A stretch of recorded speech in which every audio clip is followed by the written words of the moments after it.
Jupiter क्या है, सौरमंडल का सबसे बड़ा ग्रह है, ठीक है। और सौरमंडल का सबसे छोटा ग्रह कौन है, बुध है। सौरमंडल का सबसे बड़ा ग्रह कौन है, जुपिटर यानी बृहस्पति है। यह सौरमंडल का सबसे बड़ा ग्रह है। इस ग्रह को देखने के लिए किसी चीज़ की ज़रूरत नहीं होती, यानी आप खुली आँखों से भी उसको देख सकते हैं, ठीक है। बृहस्पति ग्रह का नाम रोमन देवता के राजा के नाम पर रखा गया है। रोमन देवता के राजा के नाम पर किस ग्रह का नाम रखा गया है, बृहस्पति ग्रह का नाम रखा गया है। बृहस्पति ग्रह भी सूर्य का चक्कर लगाता है, जैसे सब ग्रह लगाता है सूर्य का चक्कर, उसी तरह से बृहस्पति ग्रह भी सूर्य का चक्कर लगाता है। चक्कर लगाने में इसे 4332 दिन लगते हैं। यह ग्रह हमारे पृथ्वी की तरह ठोस नहीं है। यह ग्रह हमारे पृथ्वी की तरह ठोस नहीं है। यह 90% हाइड्रोजन, 10% हीलियम और कुछ मात्रा में मीठे पानी, अमोनिया और चट्टानी कणों से मिलकर बना हुआ है, ठीक है। एकदम गैसीय अवस्था में है। बृहस्पति ग्रह को सौरमंडल का वैक्यूम क्लीनर भी कहा जाता है। बृहस्पति ग्रह का सौरमंडल का क्या कहा जाता है, वैक्यूम क्लीनर भी कहा जाता है, क्योंकि यह पृथ्वी को विनाशकारी हमले से बचाता है। पृथ्वी को विनाशकारी हमले से बचाता है, ठीक है। तो आपसे ये सवाल पूछ सकता है कि बृहस्पति ग्रह को, या ये भी पूछ सकता है कि वैक्यूम क्लीनर किस ग्रह को कहा जाता है।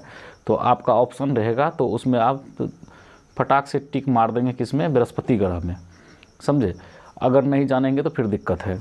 इसीलिए जो है बृहस्पति ग्रह को सौरमंडल का वैक्यूम क्लीनर भी कहा जाता है, क्योंकि यह पृथ्वी को विनाशकारी हमले से बचाता है। यह ग्रह सबसे पुराने ग्रहों में से एक है।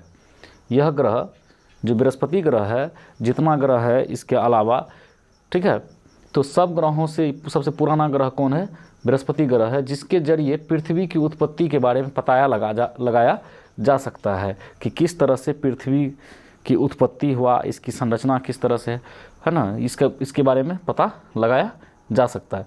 चूँकि इस ग्रह पर स्थल नहीं है ना, इस ग्रह पर स्थल नहीं है, ज़मीन नहीं है, मिट्टी नहीं है। जब स्थल नहीं है तो इस पर जीवन संभव तो होगा ही नहीं, ठीक है। स्थल है तब ना हम लोग यहाँ पर घर बना लेते हैं, खेती गृहस्थी कर लेते हैं।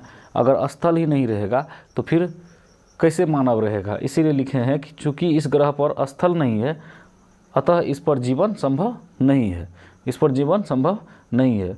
यह इतना बड़ा है, देखिए कितना बड़ा है, ध्यान से देखना। यह इतना बड़ा है कि यदि सभी ग्रहों को आपस में जोड़ दिया जाए तो उन सभी ग्रहों से बना संयुक्त ग्रह भी बृहस्पति ग्रह से छोटा ही रहेगा।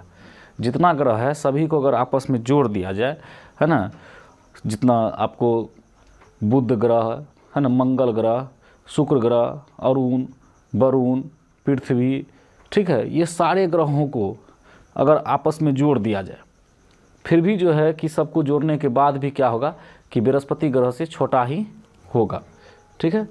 तो ये देखिए बृहस्पति ग्रह के बारे में हम आपको बताएं। अगर आप लोग बुध ग्रह के बारे में जानना चाहते हैं तो पीछे में देखिए कि आपको वीडियो मिलेगा। बुध ग्रह के बारे में आप जान सकते हैं, मंगल के बारे में, सबका अलग अलग वीडियो बनाया हुआ है, ठीक है। सिर्फ क्या करना है, आपको चैनल पर जा करके वहाँ पर क्लिक करके देख लेना है कि वीडियो में कहाँ बुध ग्रह है, कहाँ मंगल ग्रह।